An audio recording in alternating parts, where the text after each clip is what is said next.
When we started Coursera back in early 2012, there was an incident that really drove home to us why we were doing this. This is an incident that, while tragic, I think is emblematic of a much broader problem.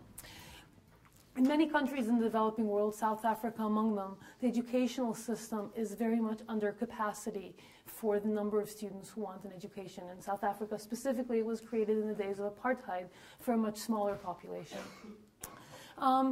So every year when there's the admissions process, there is a huge number of students who cannot get into the qualified students who cannot get into these institutions. The admit rate for South Africa's public institutions is about 1 in 8 among qualified applicants. So in January of 2012, there were a handful of slots left open from the standard admissions process for the University of Johannesburg, and they were going to reopen those slots for general admission. And the night before they were doing that, there was a line of people that was literally a mile long, standing outside the gate, wanting to be first to get one of those slots. And when they opened the gates, there was a stampede, and 20 people were injured and 1 woman died. She was the mother of a son, and who she wanted to be admitted to the University of Johannesburg, and she literally died trying to give her son a chance at a better life. So as I said, this is fortunately not an event that happens every day, but the dire need in terms of lack of capacity of higher education in many countries around the world is, I think, a present one all the time. Here in the United States, we're in the fortunate situation where capacity is not really an issue, but there are other problems. So here, for example, is the price of different goods from 1985 on the left to 2011. And up at the top, where you would expect it to be, is the cost of medical care, except it's not at the top. That's at the top.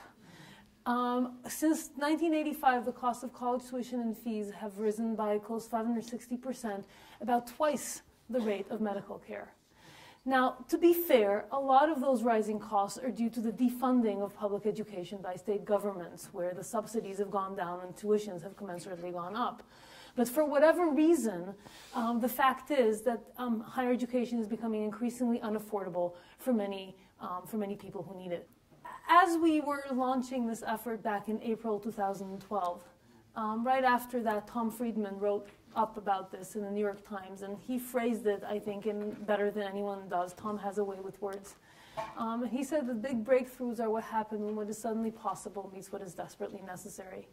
So the desperately necessary was the first 2 slides.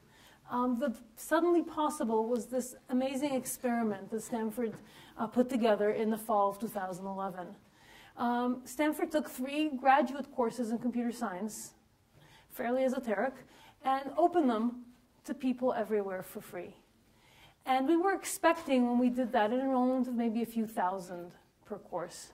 But within days, these courses ballooned and ended up with an enrollment of 100,000 students or more in each of them. So to put that number in perspective, the largest of these courses, as taught at Stanford, has an enrollment of 400. It's considered large even by Stanford standards. It's a machine learning class. 100,000 students, which is the audience that this course reached when opened up, you would have to teach that Stanford course for 250 years to reach that same size audience. And you would hit 250 generations of privileged Stanford students, as opposed to the people from 190-some countries who were able to take this class when it was offered online. So when that led us to realize that there was this tremendous opportunity there to really affect massive change in opening access education to everyone. Since we launched this effort, we started this effort in January, launched it officially in April. Since then, we have 62 of the world's best universities offering 330 courses, actually, as of this morning. This slide is impossible to keep updated. Lindsay said we had 3 million students. That was last week. It's 3.1 this week. From every country around the world. And this is a statistic that actually, when I saw it, it blew my mind. Every month, 1.45 million course enrollments. So that's a pretty large amount of education that one is able to offer. So let me talk a little bit about each of these. these are some of the universities that are working with us to offer free education. These are the US-based ones. I'm doing the international ones on the next slide. You can see here some of this country's top private institutions, Stanford, Princeton, Penn, Columbia, Caltech, and others. Some of this nation's top public institutions, Maryland, Georgia Tech, Wisconsin, Washington, Michigan, and so on and so forth. Here are the international institutions that are working with us, currently on 4 continents: North America, including Latin America, Australia, Europe, and Asia. Currently, let me see if I remember this correctly, we have the #1 or 2 top institution in 14 different countries that are offering courses on Coursera, and you can take a look and see. We're able to offer courses at this point in 5 different languages: English and French, which is currently ongoing, Spanish coming up in about a month, and Italian and Chinese coming up very soon, and hoping to increase that. We're very proud of our ability to offer courses in other languages, specifically in the French-speaking courses offered by the École Polytechnique Fédérale de Lausanne right now. There are students enrolled from many countries in sub-Saharan Africa, and it's a basic course in computer science that can, in one course, open up the opportunity to these students for a white-collar job that they would not otherwise have. Okay, so these are some of the courses that are being offered. We started out in computer science. There's still people who think that computer science is what we offer, and certainly that's a part of it, but it's not the large part. You can see courses in Introduction to Philosophy, mental health and illness, global challenges, business, photography, science, literature, art. We have courses in performance music that are graded via peer grading from music schools. It's actually pretty exciting that we're able to offer such a breadth of education to people. The other part of it that's really cool is that, and this isn't on a slide, but I think it's interesting, we thought going in that the most popular classes would be the ones that offer people a tangible career benefit, courses in computer science, courses in finance. It's not true.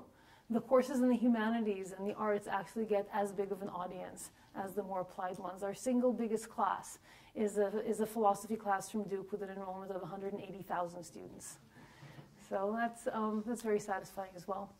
Let me talk a little bit about those 3.1 million students. And one can stand here for hours talking about stories that we've heard from students about how this has impacted their lives. I'm just going to give a few examples. This is Raul. Raul is from Peru. He doesn't have a lot of computer science courses in Peru. So he wanted to come and study in the United States. He took a bunch of our computer science courses, used that as the basis for his Fulbright application, and is now coming to study in the United States as a Fulbright scholar. Jolene is from Pakistan and wanted to, took a Sociology 101 class from Princeton, was inspired by what she learned there, and with a fellow student in the class, they founded an NGO, and they're now taking other Coursera classes together to learn how to run their NGO better. And Achint comes from a small town in India, wanted to be an entrepreneur, took the Wharton gamification class, and is now competing in an all-India entrepreneurship competition. One can tell stories like this for hours, like I said, and these are the ones that you would expect.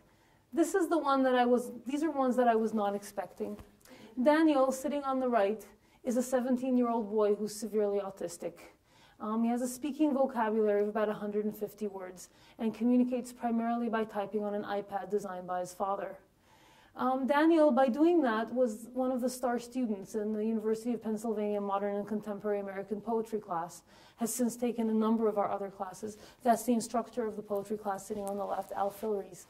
And Daniel tells us that not only is this the first meaningful educational experience he'd had after a life of special ed, that this form factor, this user experience is actually enabling him not just to learn, but to diminish the severity of his illness. We get a whole bunch of access stories that look like this.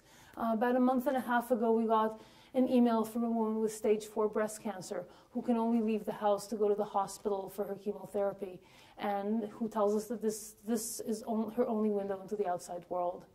So that's yet another type of access that this type of education opens up.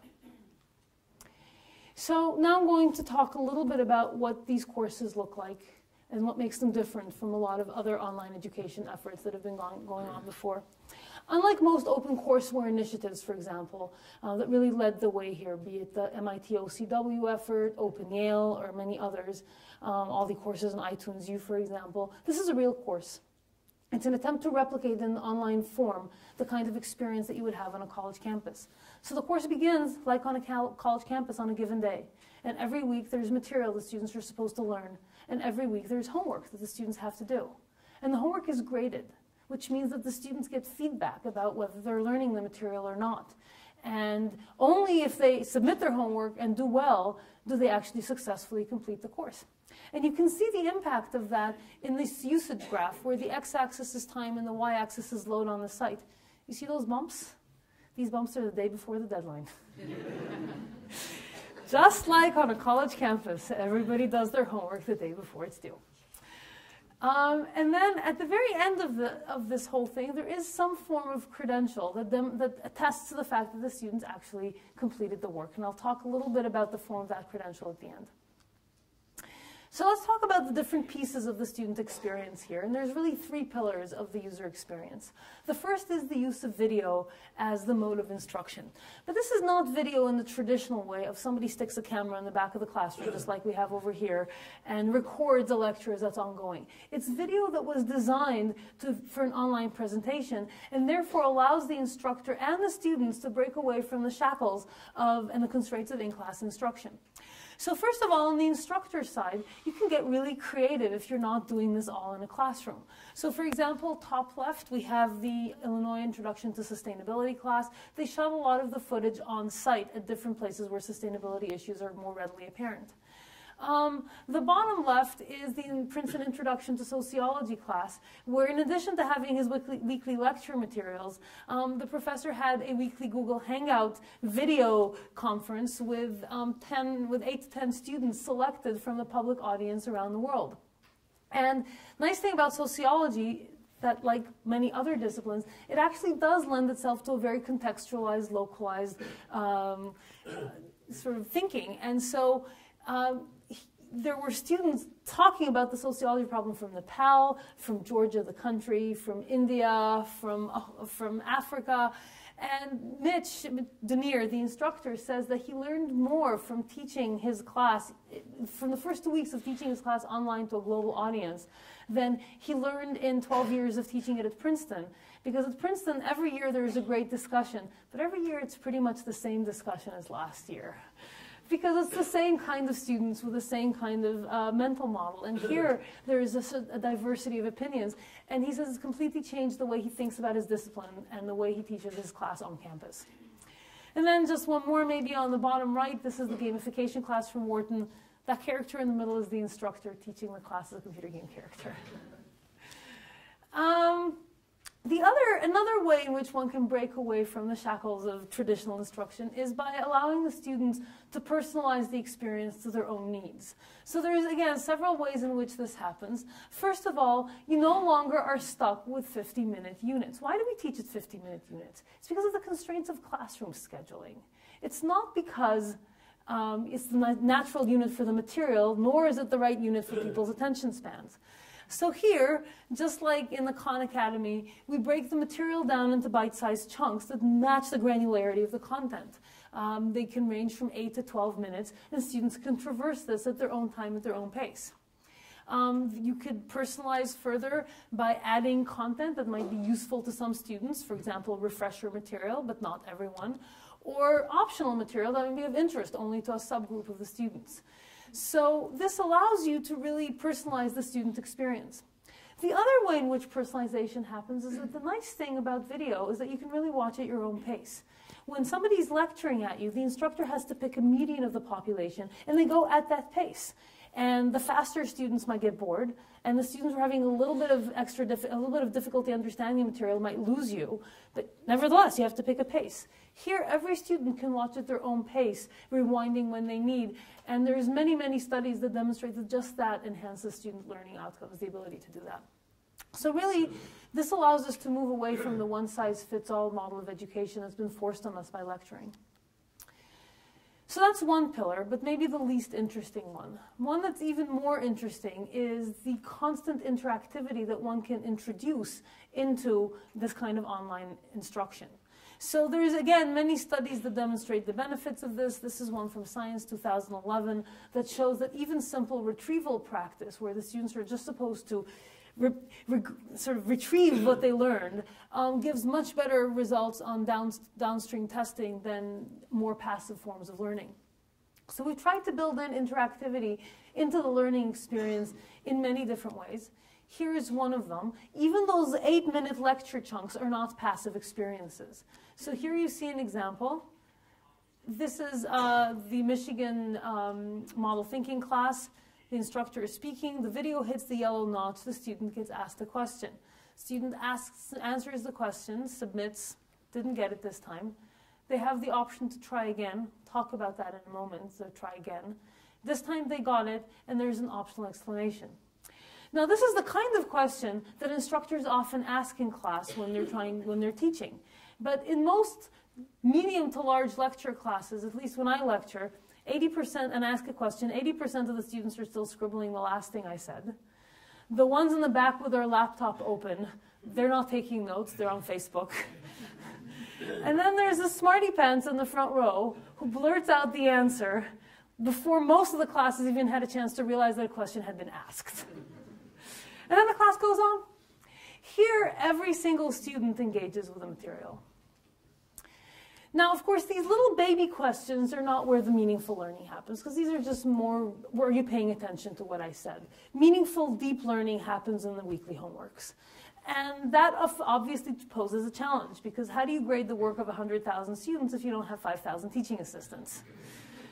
So there's two answers to that. The first is you get the computer to help. So fortunately, computers can now grade a fairly broad range of interesting work.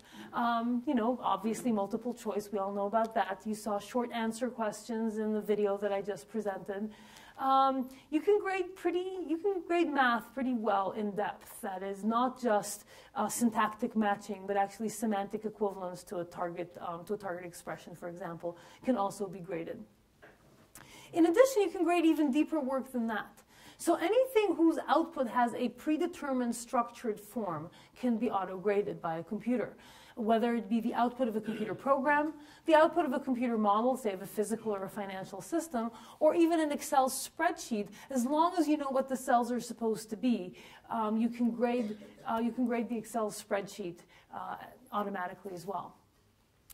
Now, one of the things that we learned about computer grading that we weren't expecting maybe going in is that it's not just a useful mechanism for scalability. It's also a useful mechanism for teaching people better. Because here's what happens when you, I'll explain this in a moment. When you submit a work in a traditional course, you know, you learn the material, you get the homework, you submit the homework, you get the graded homework back, 4 weeks have elapsed. Over those 4 weeks, the class has moved on. When you get your graded homework back and you realize that you only got 70 out of 100, you say, darn it, and you stick it in your binder, and that's the end of the story. Here, the feedback comes immediately. And so it turns into a computer game. Just like, you know, all these people get addicted to computer games, even solitaire. It's like, I didn't make it this time, but if I try again, I know I'm going to make it. So they try again. And you can see this in this graph over here, where this is a distribution of scores for initial submission of a problem.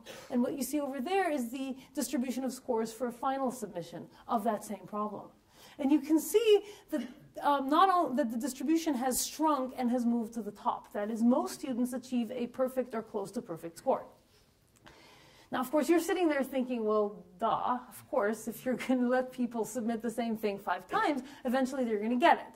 So there's randomization and this and that, but the point is, by forcing them to think about what they got wrong and what they can get right this time, it actually does, in fact, improve not only their scores on this problem set, but also the scores on the next problem set. So we've done these analytics, and people who perform the same on the initial submission of problem set 1, those who engage in this mastery learning perform better also on problem set 2, not just on problem set 1. So this really does help build a better foundation for future work. Okay, so that's one form of grading at scale. The second form of grading at scale is for work that cannot really be graded effectively by a computer. essay questions, design questions, performance music, all sorts of things that really a computer currently cannot grade or provide meaningful feedback on. And in order to do that, we put into place a pipeline called peer grading, which is based on ideas that were developed in smaller classrooms of 20 students, added in ideas that had to do with at-scale work from crowdsourcing, like the kind of stuff that makes Wikipedia work, put those ideas together and created a peer grading pipeline at scale. And the way this works is that students, once they submit their work, they get a grading rubric that's provided by the instructor that explains to them very carefully and very detailed how to grade the work of their peers. They're trained in the use of that rubric, and then once they know how to do that, they can go and grade the work of other students. And it turns out that if that happens, and if the grading rubric is well designed, you get a very strong correlation between what the teacher would have given to those assignments, which is what you can see on the x-axis, and what the what the students give to the work of their peers. This is an experiment that was done by Mitch Denier, the sociology professor at Princeton, where his TAs graded, I think, over 1,000 different midterms from the public. Sorry, 1,000 different final exams from the public class, so that one could do this comparison. You can see that the results are very striking. The nice thing about peer grading is that it really does open the door to the kind of work that you never would have thought could be done in a course of that magnitude. So here, for example, is the Wharton design class, which was a semester-long project that started out from a problem specification, moved into a concept, a prototype, and finally an actual artifact. At each stage, the students submitted that work and got feedback from 5 of their peers, so that by the end of the course, the students had 40-some different pieces of input from 40 different people. And that gave them real richness of understanding of how to design their product. And you can see here 3 of the designs that were among the top scorers in the class. This is a laptop table with a vent and a place to store the cords, a device that I've often wished I've had in hotel rooms, where there's never a piece of furniture next to the power outlet when you need it, and a space-efficient work desk. And I picked those based on their visual appeal. And only after that did I notice that they came from 3 different continents. Now, one of the things that we hear from our students as a final, that was again a bit of a surprise to us, is that this is not just an effective method for grading at scale. This is also an incredibly valuable learning experience for the students. Because if you think about the process, the students doing the grading have just finished submitting that very same piece of work themselves. And so they thought about, how do I tackle this? Is this a good solution or is that a good solution? And they came up with this method. And then all of a sudden they're seeing 5 different solutions to that same problem. And if you think about it, it's really a first step towards creativity, realizing the same problem can be solved in different ways. So as a consequence of this, we actually have many of our instructors that initially used this in the MOOC simply as a solution for at-scale grading, now adopting this technique for teaching in their on-campus classes because of the value of this as a learning paradigm. And then the final part is that you can integrate peer grading into the community in a way that really allows a richness of discourse that is pretty unique to an online class. So for example, here in the poetry class, the essays that were the submissions were posted together with their peer grades on the discussion forum, which I'll describe in a moment. And other students got to see both the submission, the comments, and then they got to comment on it in addition. And you can see that this particular essay had 872 different students viewing it. That's a pretty large number. So that brings us to the last part of this, which is that of the community. So one of the things that simply does not scale is an instructor time in interacting with tens of thousands of students. We all know how difficult it is for an instructor to interact meaningfully even with 100 students. 10,000 is much harder. And so we've compensated for that by leveraging the community, crowdsourcing, if you will. So here, students ask questions, and they're answered by and large by other students. And because the class is so large, there's always an expert there who's interested and motivated and provides a really detailed, thoughtful answer about the questions provided that are asked by their fellow students. And we get these quotes from students that tell us that they got more cooperation and more information sharing from this type of interaction they did from most of the physical classes that they've ever taken. Now, here's one of those, again, counterintuitive results. People keep talking about the benefits of small classes, and I would agree that if you can get the class to be size 10 to 20, smaller classes are great. But once you get beyond that size, does it really matter if there's 50 or 150 people in the class? What we actually see here is that, in fact, it starts going in the other direction. The larger the class, the better the responses that students get from other students in class, because there's more students to answer. So what you see here is the number of active users on the site and the response time to questions asked on the form. And you can see that the more active users there are, the faster the question is answered. And anecdotally, so is the quality of the answer improves as well. So here, I think once you get beyond a certain size, it's actually better to have larger rather than smaller classes. And we actually actively wait now for classes to be large enough before we launch it the next time. So that's one aspect of communities, what happens online. The other aspect is what happens in the physical world.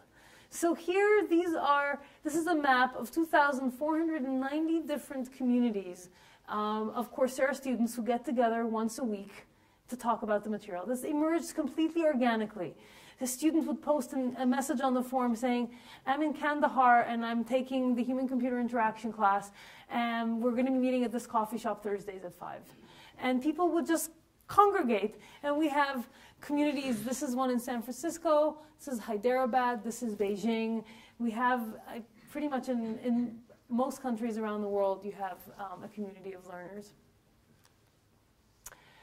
Okay, so then that brings us to the last piece of the student experience, which is that credential at the end.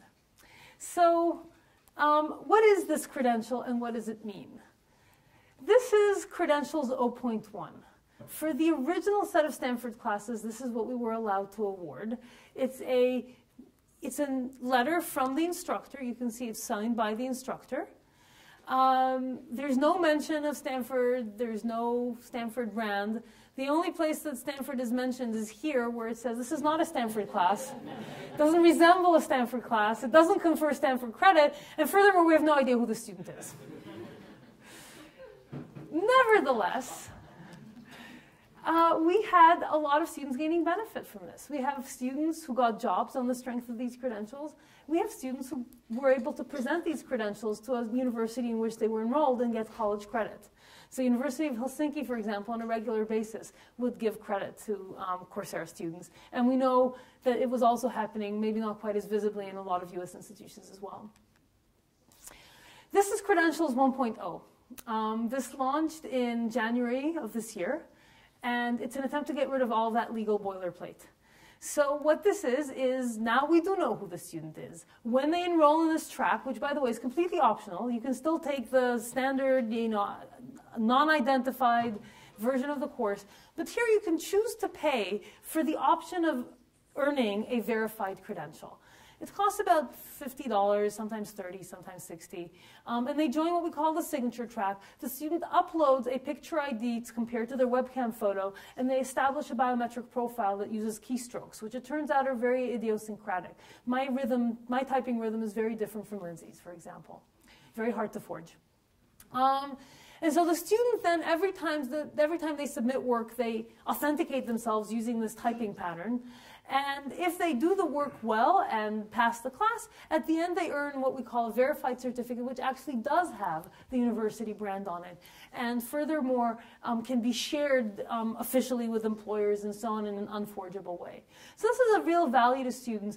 And we've had, so far, thousands of students opting into this in the last 3 months.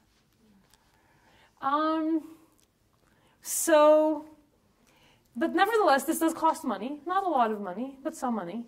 And because we believe in open access education, we've put in place a financial aid plan. So if you're a student in Cameroon who really needs this verified certificate and can't pay for it, then you simply fill out a financial aid application and you get that for free. Now, here's an interesting comment that I think is useful. We get asked about retention all the time. Like, why do so few people who sign up for the class actually finish the class? And it's true. On average, it's about 5 to 8% of people who enroll in a class actually finish the class. And that's because most people who sign up for the class never have the intent to finish the class. For them, it's like taking a book from the library. They go, they say, oh, that sounds interesting. I'm just going to stick it in my book bag. And then they read a couple chapters. They get from it what they need. And then they move on. They never really intend to earn a credential in the first place. This is to be very distinctive from what happened in a campus class, where when you enroll in a class, you really are declaring your intent to finish. So here is an interesting sort of comment on that. The red are people who are not in the signature track, and the blue are in the signature track. And we surveyed them, asking them how committed they were to finishing the class. So this is the overall registered population. You can see that, what is it, about 8% completed the class, and something like 75% of the registered students completed the class when they were in a signature track. Now, here's the students who bothered to answer the survey. Now, when you answer the survey, you're immediately more committed than if you don't, right? And so you can see here that the students who answered the survey are considerably more likely to complete than the ones who just registered. But the signature track still does a lot better. And then we narrowed it down to the population of people who said they were highly committed to finishing the class. This is the beginning of the class. They were going to watch all the videos, do all the assignments, and so on. And what's interesting is that even here, signature track actually completes better. So it seems that signature track actually confers an extra level of commitment. When you have some skin in the game, it actually makes you more likely to complete. Okay, so that's signature track. The last thing I want to talk about in terms of credentialing is a program that we put in place in late January called the ACE credit program. Some of you might be familiar with the ACE. It's the American Council for Education. It's the umbrella organization for all U.S. academic institutions. Been around for over 100 years, administer the GEDs and a whole bunch of other things. One of the programs that they have that is less familiar to people is the ACE credit program. It was initiated after World War II, thinking primarily of returning service personnel from the war who studied things as part of their military service. For example, how to become an electronics engineer. The idea behind this program was to evaluate the learning that these soldiers had while serving, so they didn't have to repeat the work when they went into college, so that they could basically have that credit for their learning transferred into other academic institutions. So the ACE has been doing this for 50, 60 years now, evaluating usually small face-to-face courses, typically in the military, sometimes in government and industry, for credit equivalency. So that students who took them could then transfer them into academic institutions where they subsequently enrolled. In January, we started working with the AC on the evaluation of initially a pilot set of 5 of our courses to check whether they are in fact credit equivalent. So of these courses, there are 2 from Duke, 1 from Penn, and 2 from UC Irvine. And all 5 of them were declared credit equivalent, so that now the students are taking the exam last week and this week. This is when this is happening. Students take a proctored final exam now as part of their course, and if they succeed, they can have those credits for taking the class transferred into an academic institution in which they subsequently enroll. Okay, so that's the user experience. I'm now going to take a step back, or up rather, and talk about a couple of higher level points that are worth noting. The first is the data that one can collect as part of this effort. We collect every single event that happens as part of the user experience. When they pause the video, when they fast forward because the instructor is being boring, when they rewind because the instructor was unclear, quiz submissions, repeated submissions, form posts, form views, everything is collected, and at a scale of tens of thousands of students.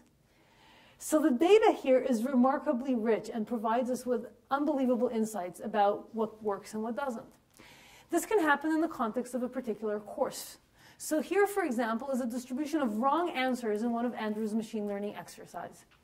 Each of these little crosses is a one-off wrong answer. The student came up with a unique way to be wrong. The uncreative ones, like the ones at the top left, came up with the same way of being wrong. So those ones up there are 2,000 students who came up with the exact same wrong answer. Now, if you have 2 students in a class of 100 that make the same mistake, you would never notice. But when it's 2,000 students, you can't ignore it. And so Andrew and his TAs went in, looked at those solutions, understood the basis for the misconception. And now every student whose answer falls into that bucket gets not a generic, sorry, you're wrong answer, but rather, sorry, you're wrong, and here's how you might want to think about correcting your misconception. So you can now start to personalize the learning experience based on what you get from these data analytics. You can also ask questions at a much broader level than just an individual course. So you might wonder, and people often have, whether showing the instructor's face in the video is a good thing or a bad thing. There's papers that say it's a good thing because it humanizes the experience, and others that say it's a bad thing because it distracts from the content. And there's papers written on both, each with a sample size of about 10 to 15 students, I think. Well, now we can do what's called A/B testing. A/B testing is Silicon Valley jargon. Some of you might have heard it, many probably haven't. But even if you haven't heard about A/B testing, you've participated in A/B testing. Because A/B testing is what Facebook, Google, and other sites use in order to continuously test and improve the user experience. So when you log on to Google, there's usually a 5% chance any given day that you're getting a different experience than everybody else. And they measure analytics, performance. In this case, it might be click-through. And if the B group does better than the A group, then within days, the entire site switches over to the B group. And that's how they constantly improve the experience. Never been able to do that in pedagogy. Think about that.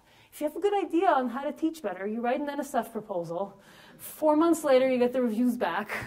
They tell you that they're not going to fund it, but they might fund a pilot study for 3 students. And it takes years for you to finish this experiment, publish it, and then nobody pays attention, right? Here, you could do this in this rapid cycle and actually test what works and what doesn't. So you're probably sitting here saying, so which is it? Does the instructor face help or hurt? Unfortunately, I can't tell you that. And the reason I can't tell you that is because the students who were in the B group really complained that they didn't see the instructor's face to the point that they had to stop the experiment in the middle. So we can't tell if it improves learning outcomes. We can tell that the students certainly think it does. Here's an experiment whose outcome I can tell you. Does sending students an email telling them that their homework is due help retention? You would think, sure, it's a reminder. It's a good thing, right? Well, so we did this experiment. This is not an A/B test. It's an A, B, C, D, E, F, G, H test. Because we tried there's 3 different factors, and we tried all 8 different combinations. So do you see when the deadlines are? Do you see what work you've completed? And do you see this infographic telling you where you are in the course? So there's 8 different combinations. Turns out only 1 improves retention. And it turns out that the worst one isn't the empty email, which is what you get when you don't, well, it's not empty, but it's like a vacuous email, which is what happens when you don't put anything in there. The baseline email is the second to worst. The worst one is when you only remind students that there's a deadline coming up. Turns out they don't like to be nagged. The one that works, the only one that actually works is this combination of all 3. So, you know, obviously this is small, this is one course, it would need to be replicated, but it gives you a way of testing what works and what doesn't. Which brings me to the last sort of high-level point that I'm going to make, which is that of improving learning outcomes. So there's 2 places in which we can improve learning outcomes. One is in the online format, and one is in the face-to-face instruction. So in the online format, one can go back to a paper that's almost 30 years old by Benjamin Bloom, who's a renowned educational researcher. Bloom studied 3 populations. The first is and the distribution of achievement scores. This is the people taught in a traditional lecture class, not even a very large lecture. It had about 30 to 40 people in a class. And this is your standard bell-shaped curve. Second population is the ones taught in a lecture but in a mastery learning format. It means you couldn't go on to the next topic before you demonstrated competence in the previous one. You can see a full standard deviation, or sigma as it's called in statistic, shift in this distribution. The third distribution are students who had an individual human tutor. Yet another sigma improvement in performance. So what does 2 sigma improvement in performance mean in a pragmatic sense? If you look at the midpoint of the lecture-based population, declare that to be a performance threshold. Half of the students in that population are going to be above and half are going to be below because it's the median. If you take that same threshold and apply it to the green population, 98% of the students are going to be above that threshold. So here's an intervention that makes 98% of your students be above average. Lake will be gone. Hence the title, the second half of the title of Benjamin Bloom's article. because he says that as a society, we cannot afford to provide an individual tutor to every student. So he was searching for methods of group instruction that are as effective as one-to-one tutoring. But now with technology, we can reshape the question for this 30-year-old quest. Instead of asking, can we use group instruction as effective, the question is, can we use technology to get us to this point? So the nice thing about technology is that mastery learning is well within reach, because computers don't get bored from showing you the same video 5 times. In fact, they don't even get judgmental of why you're not getting it already.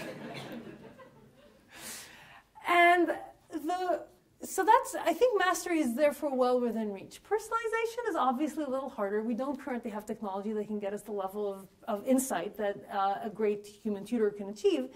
But we've already seen elements of personalization in the watch at your own pace, as well as in some personalized feedback that big data gives us the opportunity to provide. And so I think there's a really remarkable research opportunity for us to see how close we can get to the green curve. The second place where performance improvements can be derived is in the face-to-face class. So here's another quote that I like. This is from 19th century educator Edwin Slauson. I'll just let you read that. It's perhaps a rather mean depiction of what happens in traditional college classes, but maybe not totally unwarranted. And so the question is, what should we do differently? Can we teach our students in a way that doesn't fall into that mode? And I think the idea would be to move away from that, look familiar, to that, where students get the content that they need to be effective at thinking about a problem from this online format, which is in fact much more personalized and much more flexible and interactive than sitting in a large lecture hall. And then come to class to actually engage in a dialogue with instructors and with TAs and with their fellow students. And this is where those creative problem-solving skills, thinking skills, and passion for the discipline that Lindsay talked about at the very beginning can really be learned. I'm not the first to suggest active learning in the classroom. There is, again, research that demonstrates the benefits of this. This is from Nobel Prize-winning physicist Carl Weinman, who's been doing this for well over a decade, comparing lecture-based classes to active learning on 3 different metrics, and you can see significant improvements in performance in every single metric from doing this kind of teaching. So you can really think about MOOC technology and online education in its new form in this context that was proposed by Christian Turwish, who's an operations management instructor from Wharton, who taught his operations management class on Coursera. And his last lecture, available on YouTube, I highly recommend it, is a case study of Coursera. And so he talks about the Pareto optimal curve of teaching, where you can have relatively low faculty productivity that you would get in one-on-one instruction, such as office hours, but gives rise to great learning outcomes, as we've seen in the Bloom study. Or you could do traditional instruction, where your productivity in terms of number of students taught is much larger, but for lower learning outcomes. Christian argues that the whole frontier has now shifted. And you can use this new frontier in different ways. You can use this frontier by keeping student learning outcomes about the same and decreasing costs, offering effectively a MOOC at a 0 marginal cost per student to hundreds of thousands of students everywhere. Or you can keep faculty productivity the same and move to a blended learning format and improve learning outcomes. Each institution, each context might put us in a different place on this new curve, but it does open up a whole new trade-off curve relative to where we were before. So now I'm going to just conclude with a little bit of statistics about the Coursera student population and the implications that it has on what this might achieve. Today, over 80% of our students have degrees. I think this is primarily because, well, I think it's due to 2 reasons. One of them is that if you can't give somebody college credit for taking a course, then the opportunity cost of taking that course relative to something that does confer credit, regardless of all price and quality issues, is just not worth it for most students. So now that we're working on how to use this for credit, I think that might change. But the other reason why that distribution looks like this is because college is the first, 6, 8, 10 years of your adult life. Then there's the next 50. And the world around us is now changing far too quickly for the stuff that we learned in college 20 years ago to still be enough to sustain us for the rest of our lives. So a lot of people are using this as a way of continuing their education throughout their lives, learning new skills, whether it's just to expand their minds, as in a philosophy or a music course, or to actually learn a new skill that can put them in line for a better job. The other interesting breakdown is the geographical one. Only about 1/3 of our students are in the United States. A little bit less than 30% are in Europe. 40% are in what's defined by the State Department to be the developing world. So this is a tremendous opportunity for us to take something that has been, until recently, a privilege of the very few and turn it into a basic human right. In September, I attended the launch of the Education First initiative of the United Nations in New York. And Gordon Brown, who's the UN Special Envoy for Education, was talking about his travels in Africa, including in refugee camps in the Congo, where people are living in grass huts on a cup of food a day. And when they're asked what they most want, they don't say that they want more food. They don't say they want better shelter. They say they want a better education for their children, because they know that that kind of education is the only way to give their children a path out of the place that they're at and into a better life. Thank you very much.